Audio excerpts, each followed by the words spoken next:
Все самые дорогие святыни названы и озарены именем Матери, потому что с ее именем связано и само понятие жизни. Кто, как не мама, поет своему ребенку первую песню, колыбельную? Кто, как не мама, делит с ним первые радости и разочарования? Только она поймет, утешит, обнимет и даст надежду, потому что мама – это синоним слова «любовь». Сегодня наша история и интересная, и печальная одновременно. Наверняка она оставит глубокий след в душе каждого, кто терял самого близкого человека – маму. Ведь только образ мамы чист, как первый снег. И несмотря на то, что он обычно тает, его отблеск в человеческой памяти остается навсегда. Эвенкийская этнопевица Степанида Павлова-Григорьева известна в республике Саха-Якутия и за ее пределами под очень благозвучным и красивым сценическим именем Синильга. Этот псевдоним для артистки придумала Анна Николаевна Мыреева, известный исследователь эвенкийского языка и фольклора, крупный ученый тунгуса-манжуровед. В переводе с эвенкийского ее имя означает «первый снег». В репертуар Синильги входят песни на разных языках, в основном на якутском, эвенкийском и русском. И все северные песни, конечно же, о любви к родине и близким людям. Синильга является победительницей многих республиканских, всероссийских и международных конкурсов, смотров и фестивалей. Ее песни знают и поют не только в республике и России, но и за границей. Особенно любят ее в Китае. Кроме пения, Синильга любит творить своими руками. Как многие северные девушки, она занимается народным шитьем. Свои сценические костюмы в основном создает сама. Раньше она это делала вместе с мамой, самым родным и любимым человеком, ведь рукоделию ее научила именно она. К сожалению, совсем недавно мамы не стало, но память о ней хранит вся ее большая и дружная семья. У меня гостят мои сестренки, как всегда. Обычно у меня все собираемся, если что-то, большие праздники, там, да, семейные.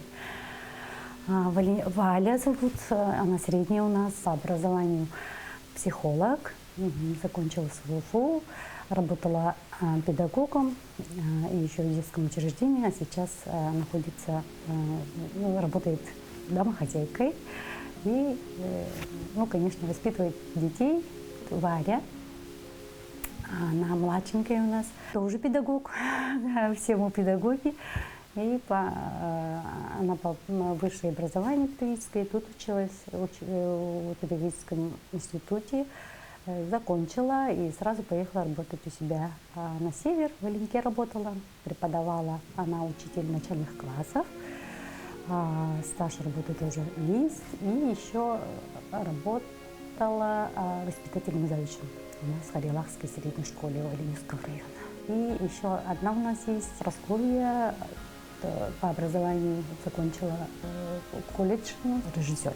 Она по образованию пока не работает, в другой сфере уже. У меня два брата, и старший Джулстан его зовут, у него тоже образование культуры, закончил Санкт-Петербургский менеджмент культуры. И младший брат у нас Коля, самый младший, он семьянин, работает в ЖКХ сейчас у себя на малой родине. У нас большая семья.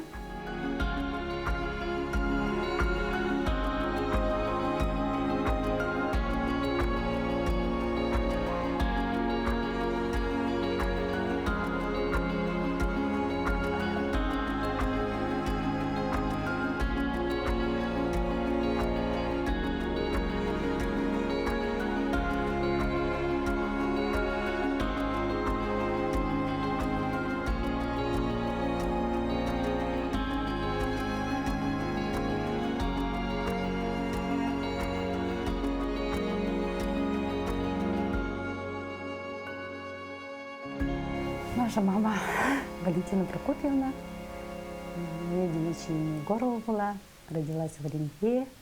Раньше было несколько деревень было, сейчас только 3 деревни: Желинда, Эйк, Оленек и Харьялах. Называют Кельдейский Меслек, но до этого еще были Шалагонский поселок и еще Победа. Наша мама родилась в поселке Победа, она любила так рассказывать про свое детство. Мама родилась в многодетной семье, их 7, но бабушка усыновила еще одного ребенка. Но они любили его как своего. И мамины родственники по матери с Красноярского края Венки. Потому что с Оленька, вот дорога, если бы была бы, да, Зенит был бы, там до Исеи поселка, до Оленька где-то 600 километров только. Это очень близко, потому что у нас в Оленьке очень большая территория, и все вот населенные пункты, которые есть, Жилинда, там, Делинде, да, Венкийские тоже линии, Эйк находится очень далеко. На вертолете там 3 часа, 1,5 часа, ну, расстояние очень такое далекое.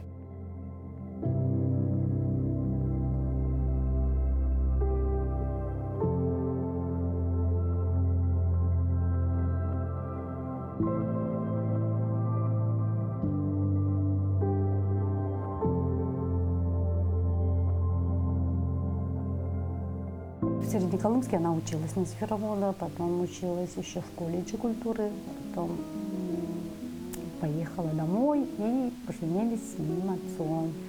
И родилась я первым ребенком долгожданным очень, первой долгожданной внучкой с 2 сторон, а у папы первым, потому что папа был единственным все-таки ребенком. Ну, у бабушки были дети, но у них, к сожалению, тогда медицина была бессильна, поэтому дети в молодом возрасте тоже умирали. Поэтому папу назвали как бы по-венкийски плохим именем, чтобы эти злые духи испугать вот их. И приемных малышей взяли тоже к себе. Там девочек 2 и мальчика. Ну, как бы, и они воспитывались как родные. Наш отец, Павлов Николай Савельевич, охотник, очень знаменитый в республике. В то время Оленек был, прямо совхоз Оленекский был самым богатым вообще, потому что территория и олени 38 тысяч. А у нас были не совхозские олени, а свои таежные. У нас было свое таежное стадо. И как бы считались такие люди богатыми. И поэтому они как бы, они промысловики-охотники были и везде кочевали своим. Они как пользовались как транспортом.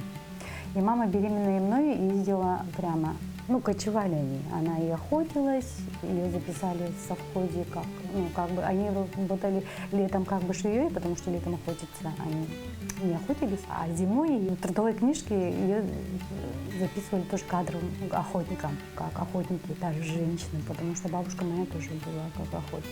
Раньше вот в Оленьке в основном все охотились, да, и я родилась в то время, когда прямо было как, мы сейчас представляем этнические деревни, да, мы ходили за хлебом в дахах вот этих национальных, но не у всех, у детей, у оленеводов, у охотников. 1 раз в год или 2 раза, ну, за продуктами только в деревне. А в основном они жили все в кочевье. Ага.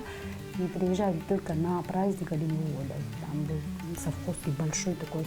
И все это было в Харьялахе. Ну, такого сейчас прямо нету.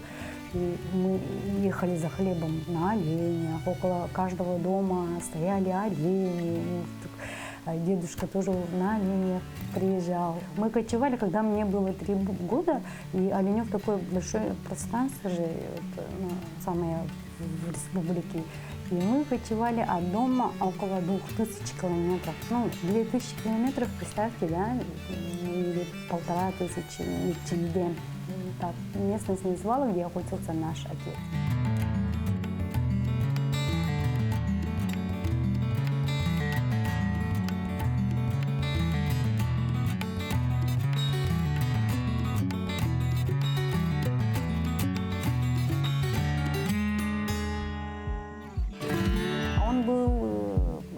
Человеком очень-очень трудолюбивым, красивым. Он был у нас зеленоглазый, высокий, белый, кудрявый такой, да. Депутатом был и каждый раз ездил в Москву. Его еще пригласили на Олимпиаду на 80-е. Еще когда вот он в 1978 году он еще был на международном фестивале в Кубе, в Гаване. Якутии было. С Якутии там были только 4 человека. И папа ездил в круиз на 6 месяцев, по-моему. Кадровый охотник самого далекого северного края Якутии, впервые оказавшись за границей, да еще на такой длительный срок, очень скучал по детям и жене. Каждый раз, заезжая в порт какой-либо страны, он старался купить своим девочкам сувениры и наряды. Папа просто хотел порадовать любимых и родных. Мама, будучи женой охотника и оленевода, понимала, что едва ли наденет наряды на выход, но как творческий человек умела находить нестандартное решение, чем удивляла и мужа, и детей. Мамин размер всегда знал. Обычно же мужчины не очень, да, папа был вкус такой. А мама говорила, что куда я все это надену, потому что она же всегда за детьми. И показывала, говорит, папа лежит, и я моду показывала. Ну, рассказывает мама, негде одевать в деревне вещи. И такие. Он лежит, смотри, и около, там мама была прямо такая модница, и она брюки вообще не одевала, она надевала только платья, вот такие прямо, у нее были очень шикарные халаты. Думаю, Валентина Прокопьевна не случайно слыла в семье модницей. Каждый раз Николай Саввич уезжал на оленье стойбище и на охоту на очень долгий период, поэтому встречала жена мужа исключительно красивой и всегда нарядной. И каждую осень приезжал, на вертолете, его отправляли на охоту. И как бы мы не видели отца. Когда уже в садик пошли, не видели отца почти год. Обычно он ездил один весь год. Один раз у него в капкане было 7 там соболей, 8. И у нас был большой такой зал.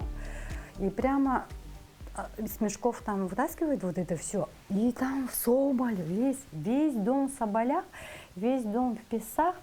И мы вот прямо играли. Они не помнят, наверное, я помню. И вся деревня, женщины, бабушки помогали, чтобы чистить их. Папа, закидав родню многочисленной добычей и оставив им работы на месяц вперед, вновь уезжал в лес. Все дела за хозяйством и детьми вела мама. Получается, нас воспитывала одна мама всегда. Она была вообще настоящей матерью, которая... Матери бывают же разные, да, у каждого. Есть женщины, которые прямо занимаются себе, посвящают работе, дети сами посылают. А нет, у нас такого не было.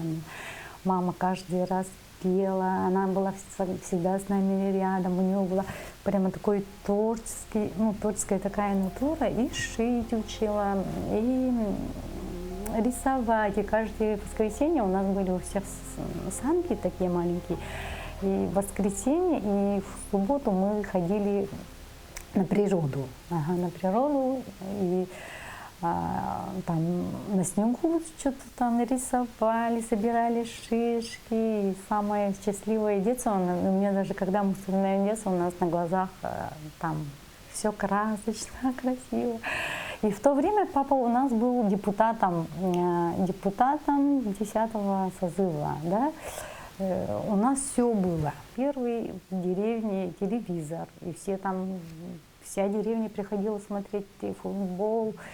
Они не пропускали ни новости, ни мультфильмы, там все, и взрослые там сидели.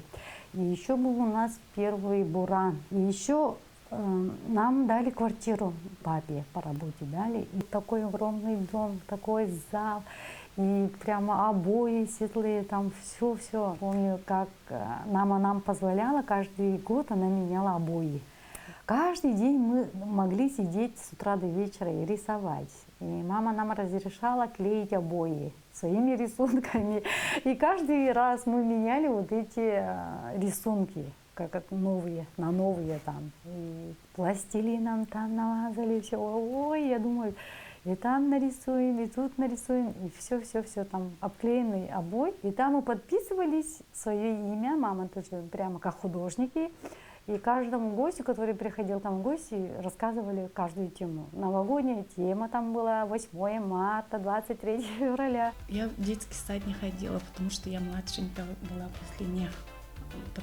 Мама не работала, сидела вот со мной. Я ходила только по праздникам. И мне это очень не нравилось, потому что я там никого не знаю, а мама там по праздникам меня так наряжала, что вообще я думала, что моя мама всемогущая, вот такая. Все может, как Супермен, там все. А я просила, там что-то требовала, чтобы она все это. Почему не дала? Потом только поняла, что это так сложно быть мамой. Быть мамой сложно во все времена, но с развалом Советского Союза с ролью матери справляться стало намного сложнее. Жизнь на Крайнем Севере и без того суровая, а распад страны лишь усугубил положение. Однако не в правилах творческой натуры унывать. Валентина Прокопьевна берет все в свои руки и начинает действовать. После развала Советского Союза, конечно, наши родители остались без работы, потому что совхоз распался, и папа стал нервничать. Вертолет уже не летел туда, где работает, находится. Вообще нам на что жить, потому что мы жили очень хорошо при Советском Союзе, очень богато, очень красиво. У нас все было, детство у нас было очень-очень красивое. А я работала уже с 1 класса. Ну, даже пока не ходила в школу, потому что у нас был пошивочный цех, и дети там могли работать каждое лето.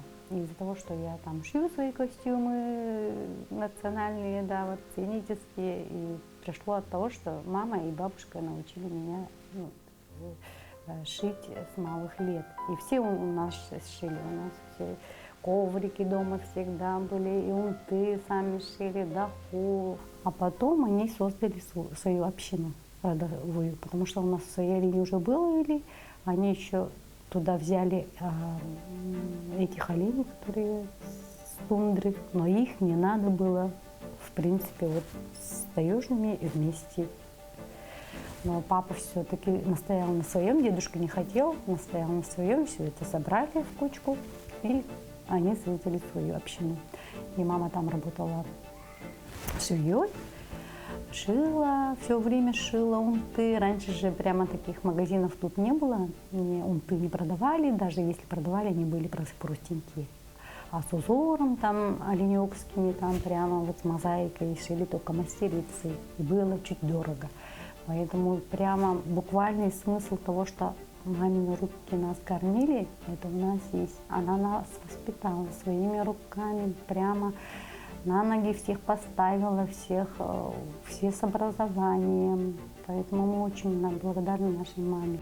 Ни один ребенок в семье не отставал от родителей. Каждый был на вес золота.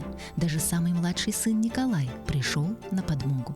Он с 5 класса поехал работать каждое лето оленеводом. Там зарплату детям давали. И малыш у нас прямо до 11 класса, ребенок нас накормил. Кстати, история появления на свет младшего ребенка в семье Павловых была непростая. Жизнь тогда поменялась полностью и у родителей, и у детей. Младшего мама родила в 43 года. После этого она заболела. Очень-очень заболела. У нее появилась астма аллергическая. И она не могла за ребенком ухаживать. Она лежала, систему получала. Ее лечили очень сильными лекарствами. На все у нее была аллергия. Когда все поняли, что болезнь не отступает, а жить надо, родители принимают сложное для семьи решение – разделиться. Мама осталась в деревне со средними девочками. Это младшему было где-то 7 месяцев, по-моему. И мы поехали на стойбище, там работали, папа работал, я помогала, папе кушать готовила, все работающие работницы. Там дети тоже помогали по хозяйству. Маленькие дети в мгновение ока становятся взрослыми. Папа жалеет детей. Он понимает, что они должны быть рядом с матерью. Перепробовав все лекарства по избавлению от тяжелейшей аллергии, однажды Николай Савич случайно натыкается на статью о нетрадиционных методах лечения. И папа стал маму лечить народным методом. Нашел, взял оленя, который никто не садился верхом. И оказывается, так делают. И на женщину это должен быть не важенка, а вот олень. А такой красивый олень был, прямо молодой, не обиженный. И стал дышать прямо в рот народным методом, чтобы дыхание вылечить маму. А это было как сказка, на утро она была вообще не кашляла, болела. Потом, после 20 лет, она вообще не болела. Ни астмы, ни аллергии не было. Вообще, как будто никогда в жизни не болела. Так выздоровевшая и окрепшая Валентина Прокопьевна с новыми силами и бьющей ключом энергией берется за новые дела. Мы открыли в Аленке самый первый семейный лагерь. Назывался лагерь Джулус, там старшего брата имя, тогда он маленький был. Это когда я училась в первом курсе, создали вот этот, я же педагог была почти уже начинающий, поэтому у меня мама была прямо задумка такая. И первый в Аленке семейный лагерь вот открылся именно с оленями у нас. Вот вместе с подругой Татьяной Васильевной они открыли, у них были лошади, а у нас были олени. Учили детей вот этим, как ловить рыбу, папа учил, мама учила их шить. Вот они все воспитывались в этом семейном лагере. И было это, с одной стороны, очень-очень выгодно, потом уже начинали помогать по социальному, и школа начала помогать там какими-то продуктами.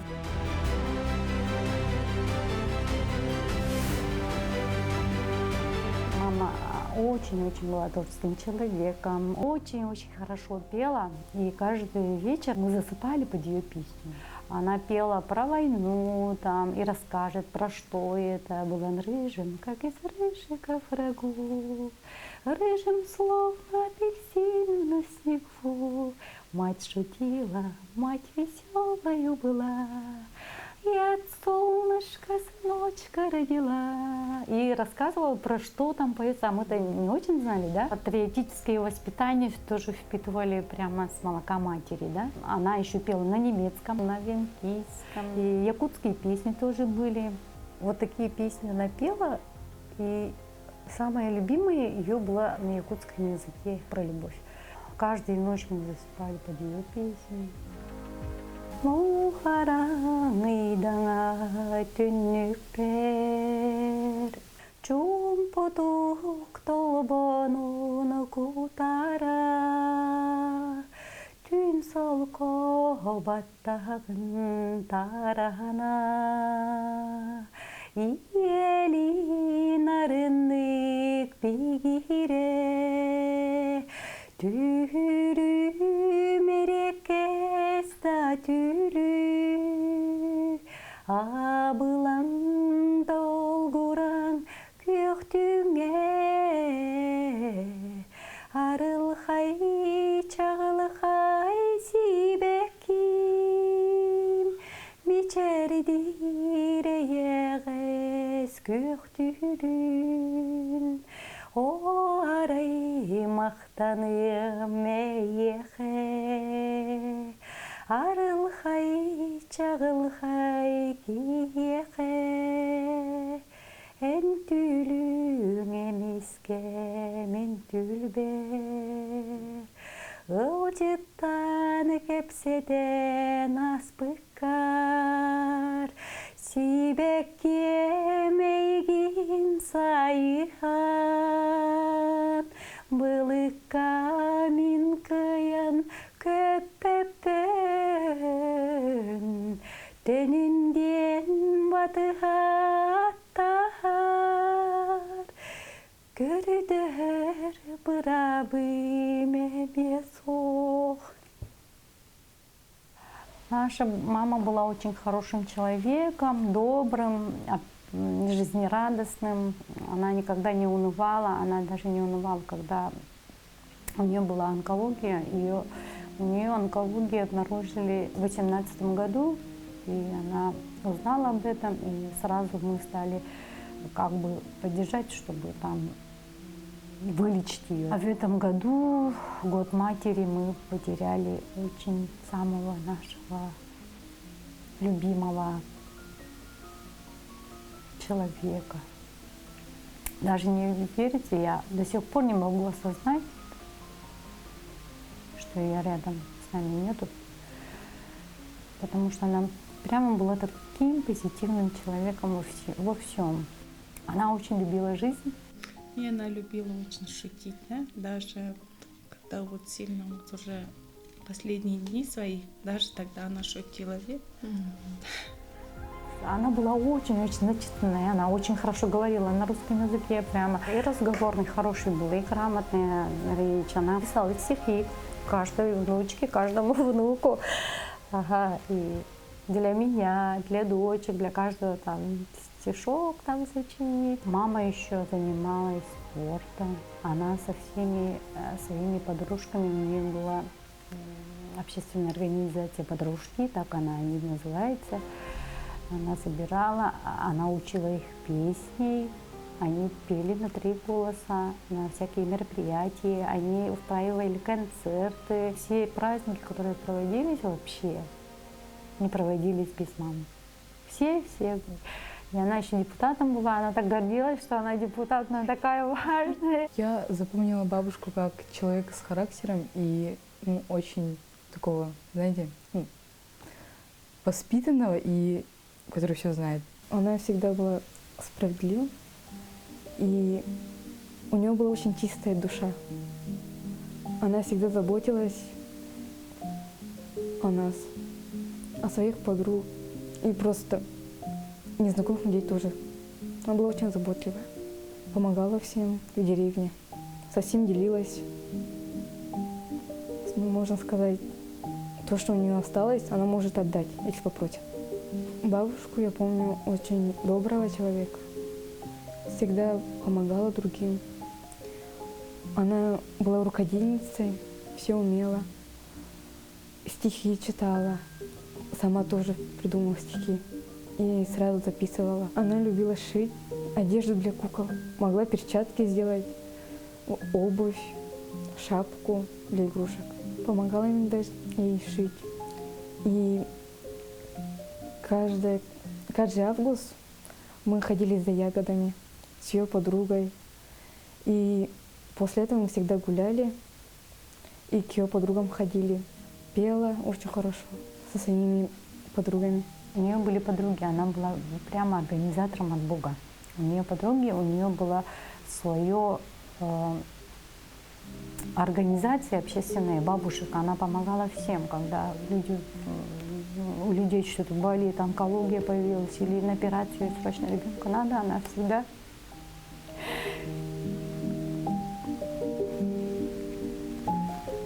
Она была активисткой, она всегда пыталась помочь, собирала деньги на похороны, на благотворительность. Меня очень много возила на всякие конкурсы и там учила меня стихам, песням. Она всегда говорила, что я всегда все смогу. Бабушку я часто вспоминаю, особенно в какие выходные дни, когда никого нету дома. Я иногда включаю ее аудиосообщения. Из-за этого, бывает, что прям хочется плакать. Хочется просто побыть с бабушкой.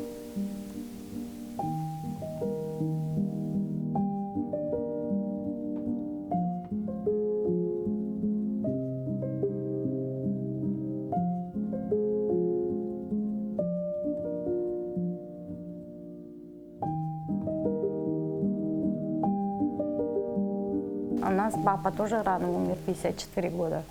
Поехал охотиться и продлили срок охоты. Уехал прямо сразу, он же прямо так про охоту сразу он такой. И он же тоже себя не жалел. Каждый раз трудные работы. И сердце у него не выдержало, и остановилось, и забрали. Тайга опять забрала его. И мама всем нам написала, кому-то голосовую, кому-то написала.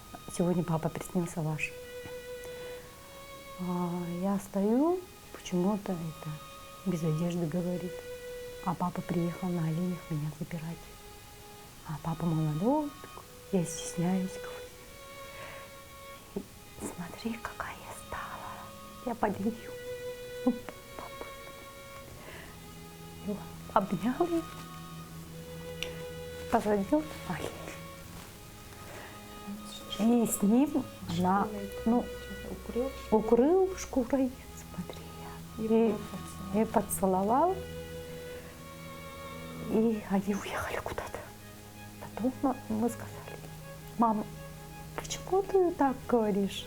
Вчера же день рождения папы было, поэтому, наверное, приснился. Нет, он меня забирать приехал.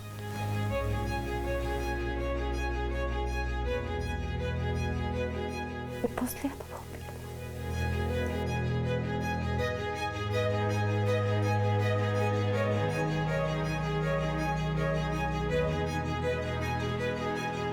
Надо беречь своих родителей, когда они живы, и любить.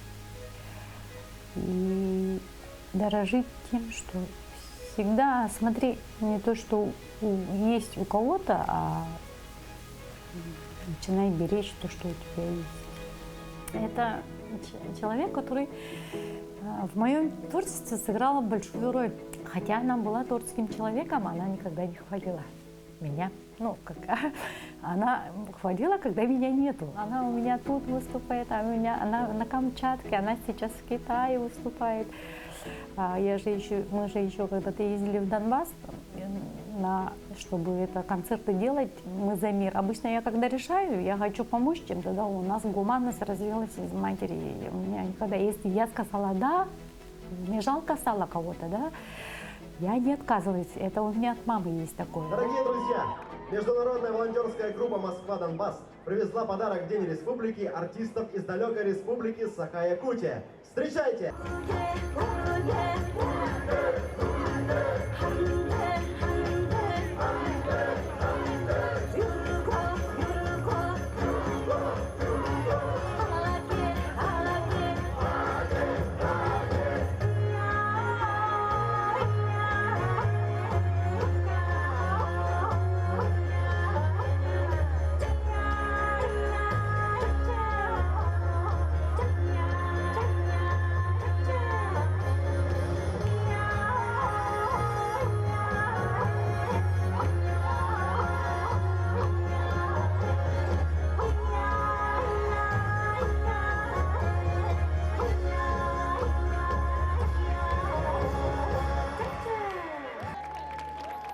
В гостиницах для военных там жили, выступали во всех городах, там принимал народ очень хорошо. Они прямо, я никогда не видела такого зрителя, который подпевал незнакомые песни, там, Чаранчикан, там песня «Кап-кап», они такие прямо «Кап-кап», и «Ка-ка-ка», «Ке-ке-ке», они прямо подпевали за каждую мелодию там.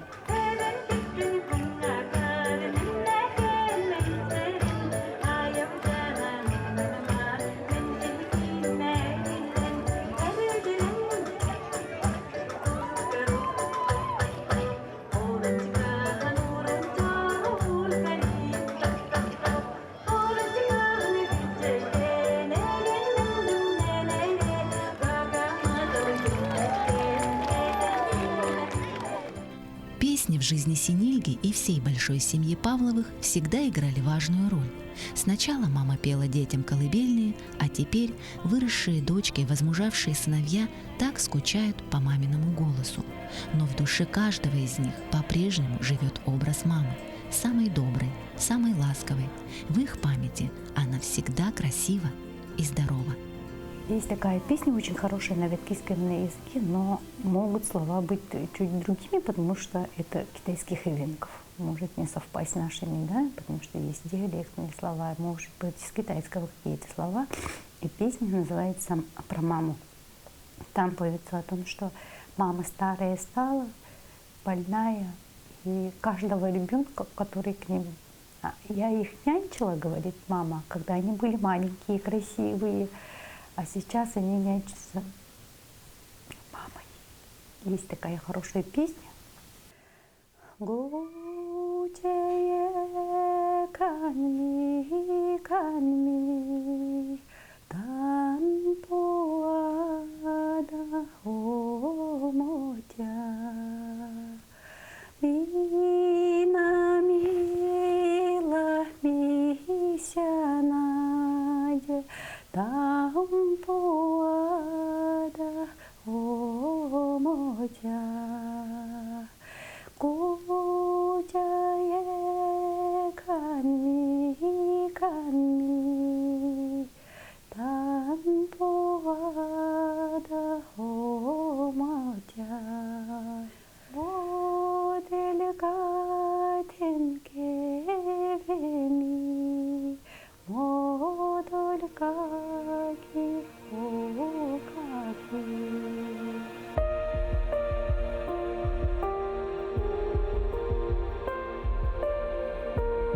Когда мама поет колыбельную, ребенок всегда испытывает чувство защищенности. Он спокоен и уверен в завтрашнем дне. Но однажды наступает момент, когда голос мамы затихает навсегда. И тогда сердце ее ребенка, пусть уже и взрослого, сжимается от горя. Оно ноет, болит и плачет, но непременно благодарит за жизнь и за любовь.